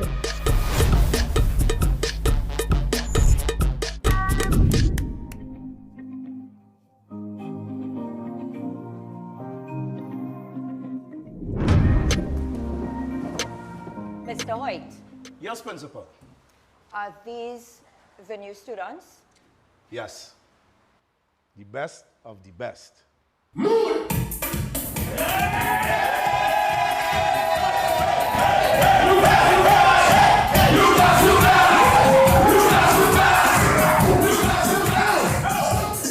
Hello, stop, now we're starting now. New class, what? New class, what? New class. That's a wrap. Say, CEO, what if the term now start and these children missing school already? Hey, what are you doing there?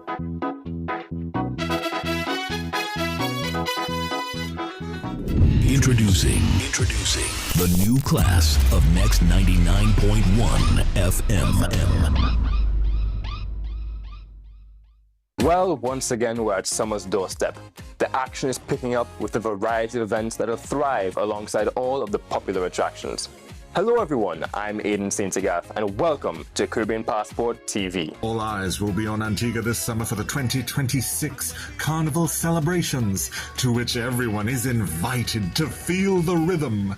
With over 2 months of pre-events to warm things up, Antigua and Barbuda is event and activity driven. So if eco-adventure and marine life are among your passions, then Scooter Snorkeling is the tour company for you.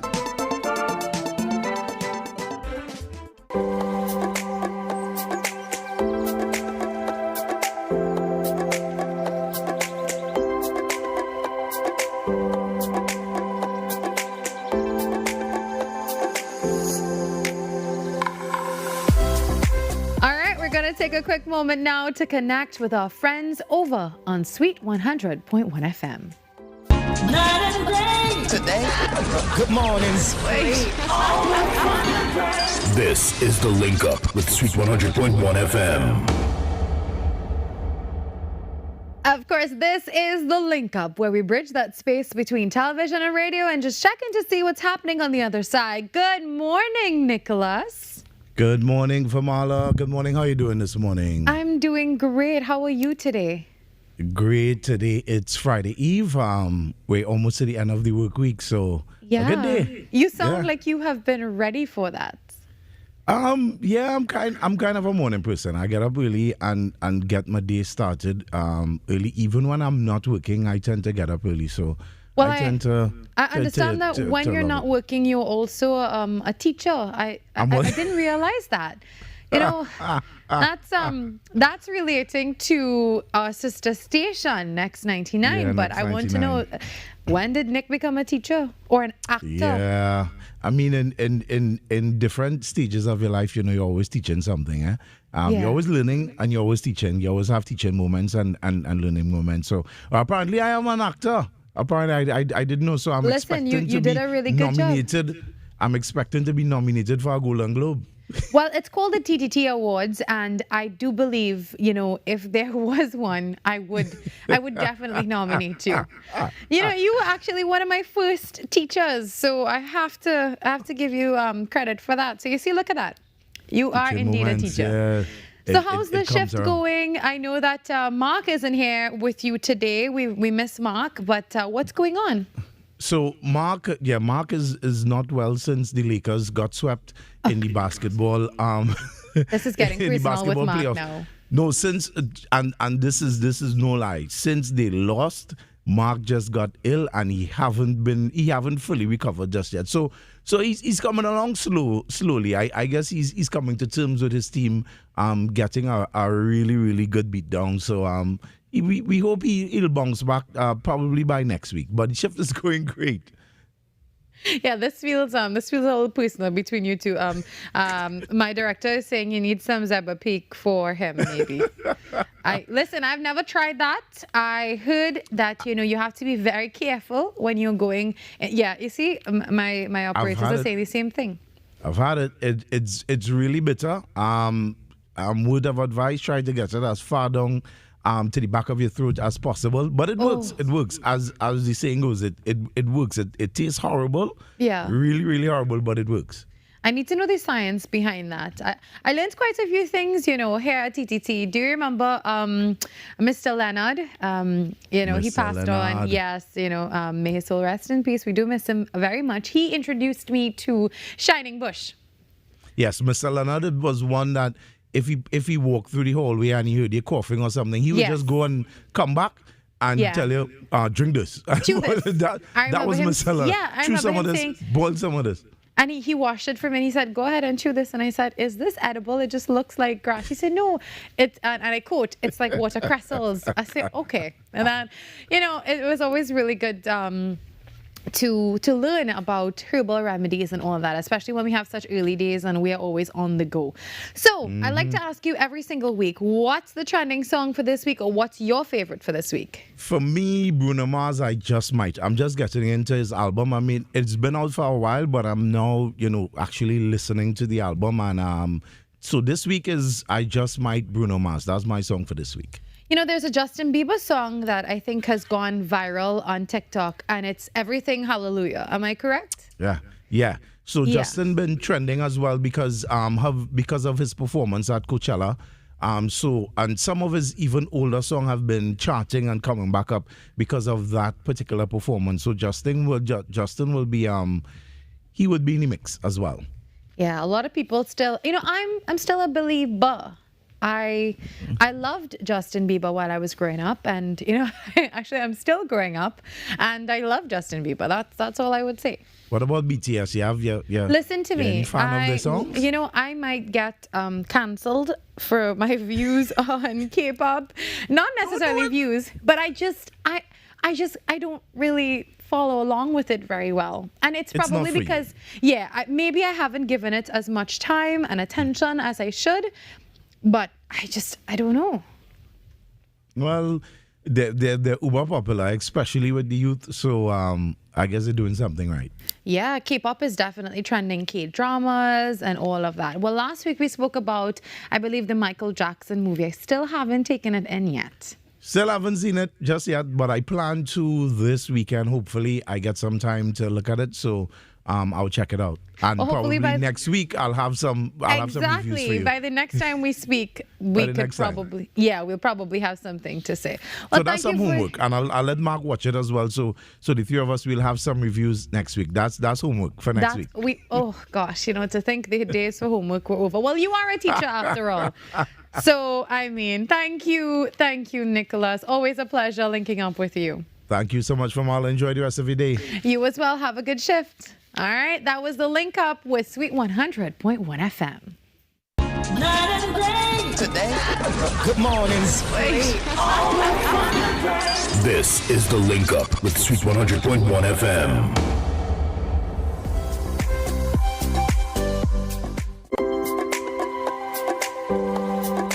Every client deserves expertise, integrity, and guidance they can trust.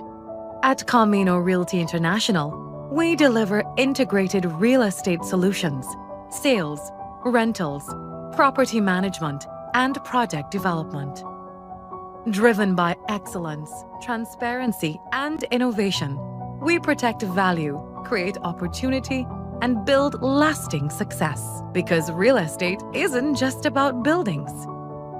For more information on our services, log on to CaminoRealty.com or follow us on social media at Camino Realty TT. Camino Realty International, elevating lives one property at a time. तेरी आने वाली जिंदगी एक सही shot और एक गलत फैसले के बीच में टिकी हुई है। सोच ले आज क्या लेना, गलत फैसला या सही शॉट?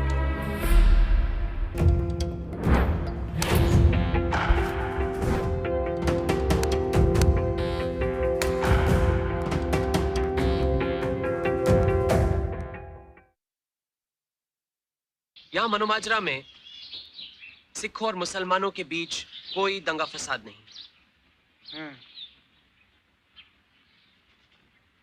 फसादों को जमींदारों और किसानों के बीच जद्दोजहद में बदलने की कोशिश का मतलब होगा सिखों और मुसलमानों में मारकाट, क्योंकि यहाँ आमतौर पर सिख जमींदार है और मुसलमान किसान। हमें अपनी तदबीर और तरकीब बदलनी पड़ेगी। चले जाना नहीं, चले जाना नहीं, नैन मिला के, हाय सैया बेदर्दी, सैया बेदर्दी, बेरी दुनिया से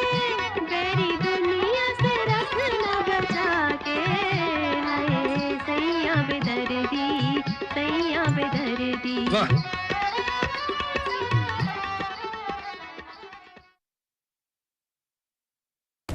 New season equals new dreams, and many football fans are dreaming of their team actually winning this season. But the reality is that only one team can win. So many will just be dreaming and wishing and hoping that their team can deliver. Manchester City, Liverpool, Chelsea. Notice I have not mentioned Arsenal. Don't be upset, I'm not mentioning Man U either. This is Atto Bolden inviting all of you to follow the 12th man as they celebrate a new season on TTT and enjoy the ride.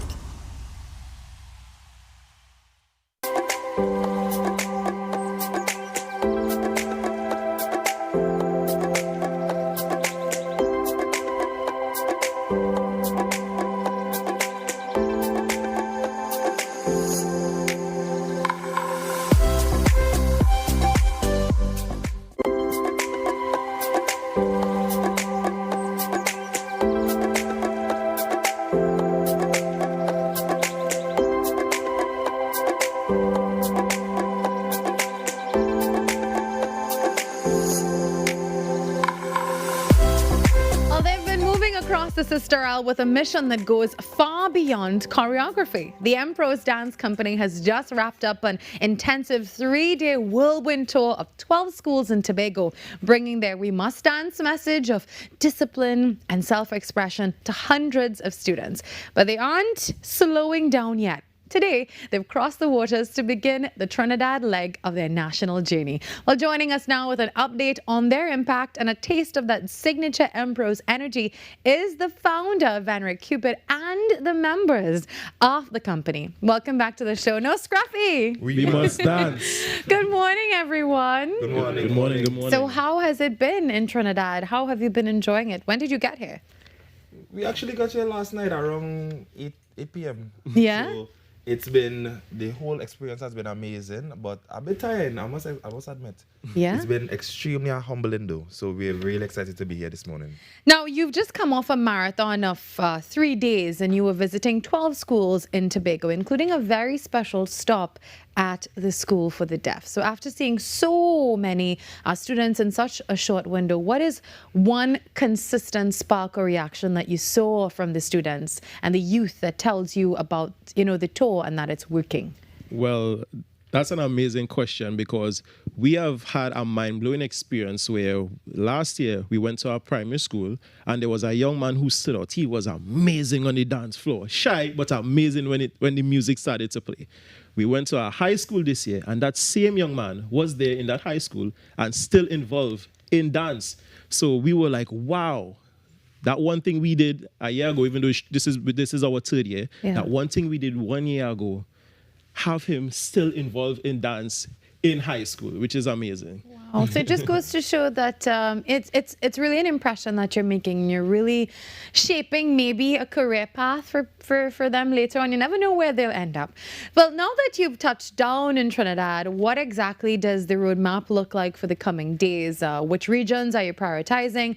And how can schools that haven't been reached yet actually get involved in the We Must Dance involvement? So the best thing about this whole initiative is that we got involved with Trinidad due to social media. I believe was Dago Central and Mova Lavantil teachers would have definitely inboxed us and said, hey, we saw the program on social media. Could you guys try to accommodate us? And we was like, sure, no problem. And from that, from 2, it turned into 4, then it turned into 6. So this year, we are prioritizing 4 schools in Trinidad due to traveling back and forth because we're going to South tomorrow, and today we're going to Dago and we're going to Mova and Lavantil, and we're wrapping it up really nicely by visiting a police youth club in Trin City. Yeah. So you were with us last week on the show, and we spoke about using dance as a tool for mentoring young men specifically. So during this tour, how are you using movement to help these young students to really navigate things like discipline or emotional health? So I love the question, by the way. This whole tour reminded me when I was younger. And when I was younger, there were so much ways I wanted to express myself, to vent, to release frustration, to release excitement. And I felt like verbally I couldn't have done it. And we feel like the tour allowed that to be extrapolated across the entire Trinidad and Tobago. So when we visited schools, when we visited primary schools, there was a lot of young men that was a bit hesitant at first. But from the time they saw, hey, this is a movement, we're moving to the left, we're moving to the right, we're jumping up, even to a song that they know or they like, they ran to the forefront.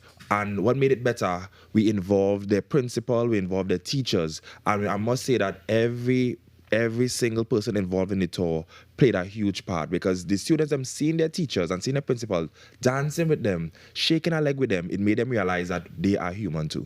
Yeah, I can only imagine the kind of emotions I'm seeing on the screen. Some little ones as well. Is this a teacher? That is the principal. That is a principal. Wow. In my day, to see a principal really giving us some moves. They got Bell Garden one time. Wow, that is definitely something. So where exactly is the school? This is Bell Garden, and Lincoln, and believe it or not, this is the first year we actually visited them. So we was really surprised to get this sort of love and sort of feedback, because there was full participation from everybody at the school. Wow, so young and old, everyone is getting involved, and dance is such a universal language, music and dance, and they go hand in hand. So what are you most excited about for this Trinidad leg now that you're here?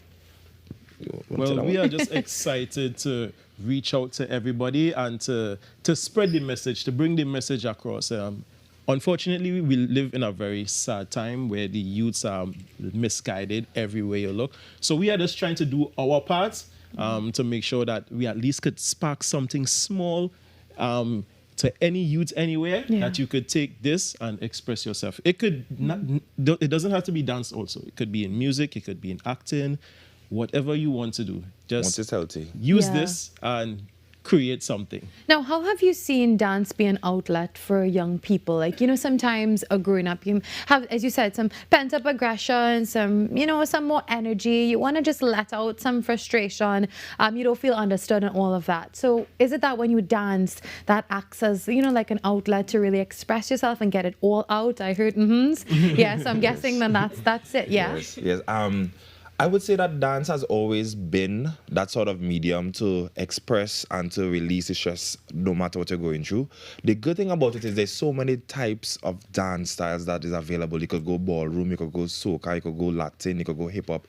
So you could actually find one that suits you.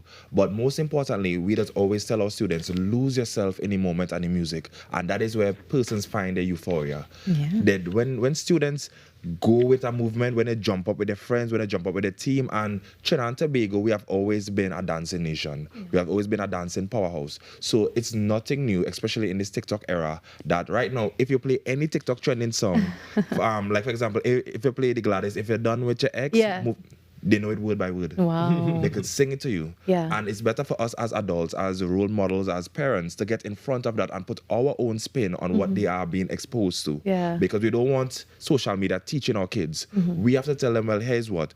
even though you hear this song, you should know what this song means, and you Yes. shouldn't. Yes. Or think about it in this way. And that is one of our crucial messages that we've been playing to the students and them, because a lot of them know high beam. Yeah. How they learn it, I have no idea. But we as the parents, we as the adults, we have to get in front of them and tell them, hey, there are different ways that you can express yourself. Even though you know the song, Yes. do something else with the song other than trying to take it in a crazy way or in a bad way. Let us be in front of the message before the message gets in front of the students. Thank you. That's a beautiful way to end. And this is where we say thank you and goodbye. It has been a wonderful Tobago Thursday. Thank you for joining us this morning.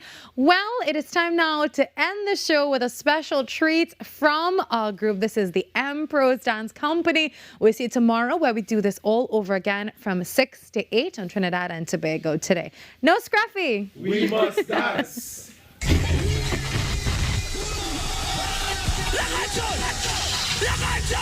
Personally, personally.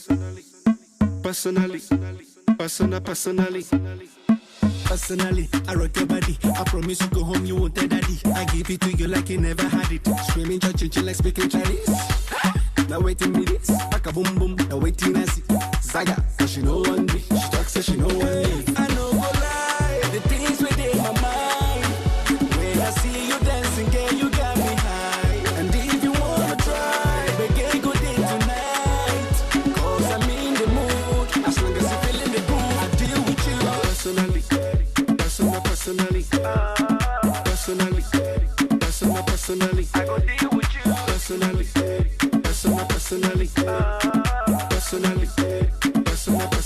I go deal with you.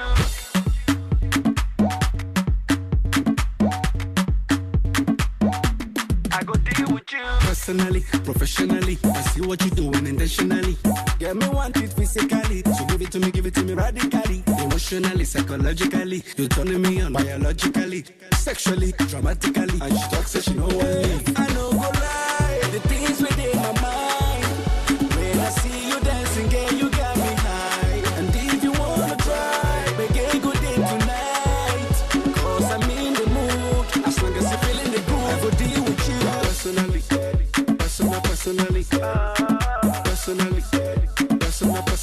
I go deal with you.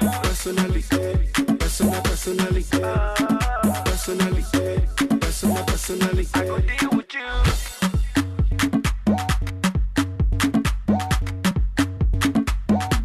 I go deal with you. Yeah, exceptionally. No reason to speak with you.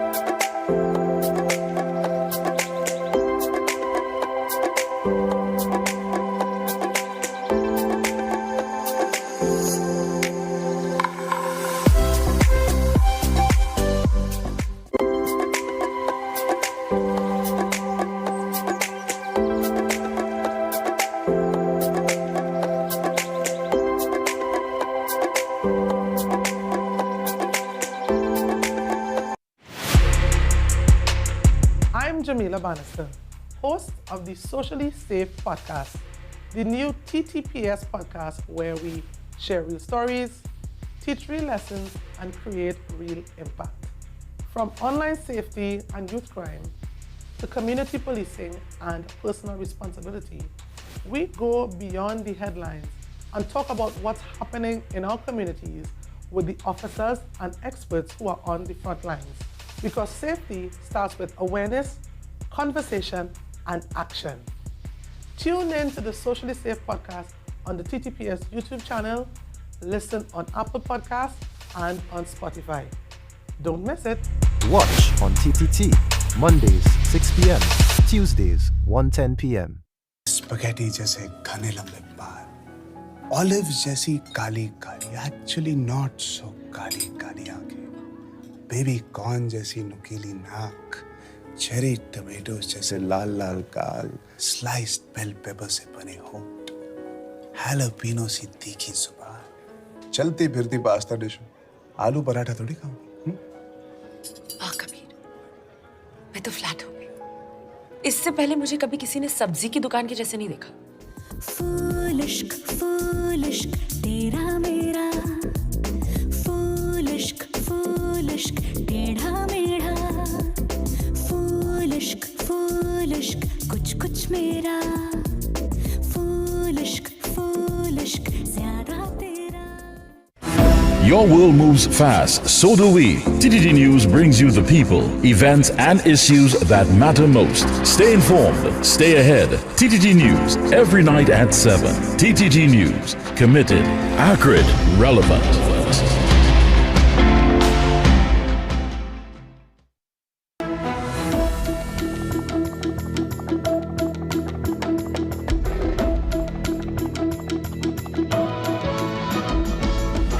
Good morning, this is your TTT News Update. I'm Carrie Roberts, making the news at this time. The architect behind the iconic Tobago Blue Food Festival, George Stanley Baird, passed away last evening, leaving behind a legacy woven into the cultural fabric of Tobago. Former Tobago House of Assembly member Gerald McFarlane reflected on Mr. Baird's life and shared memories of their time together in the Assembly, recalling his vision, dedication, and enduring impact. The live wire behind the Blue Food Festival, and before that it was the Heritage Festival. You know, around that time we both were in the Assembly together, and we worked under Dr. J.D. Elder, the phenomenal historian and cultural impresario, if you want to call it that. But we both, all three of us, were members of the Assembly at the time. Mr. McFarlane observed that it was Mr. Baird's distinctive blend of leadership and character that brought his vision of a Tobagonian Heritage Festival to life. With a steady hand and an instinct for people, he guided the idea from imagination to celebration, transforming it into a living tribute to the island's culture. The kind of leadership skills that he had, he never really turned down people or put people down, you know, and we had to learn. In those days, we just have to respect each other in the Assembly. I mean, this was one of the key things with Robinson as chairman of the THA then. You know, we just had to show respect to not only his colleagues and the colleagues in the Assembly, but show respect to the community. And that is why it was so easy for putting a team together to work on the Tobago Heritage Festival.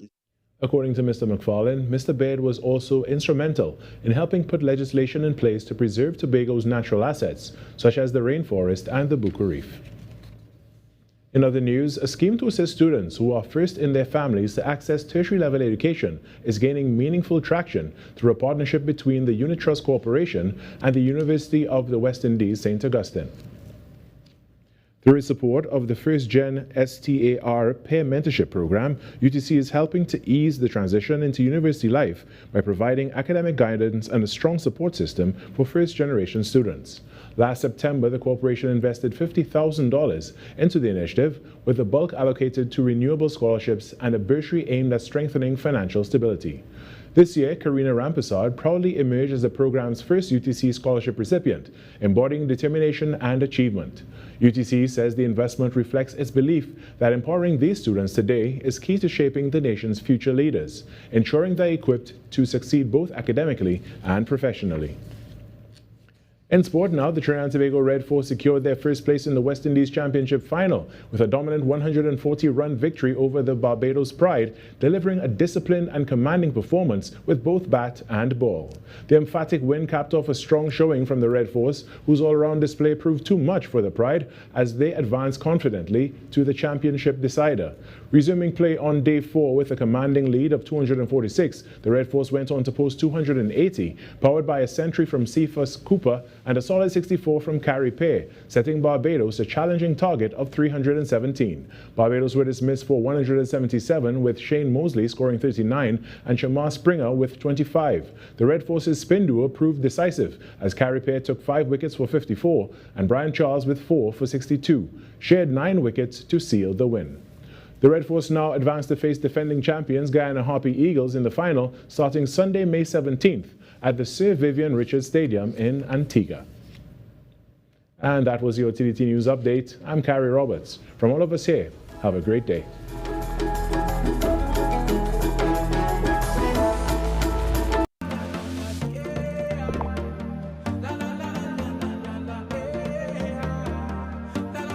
This is TTT. Live for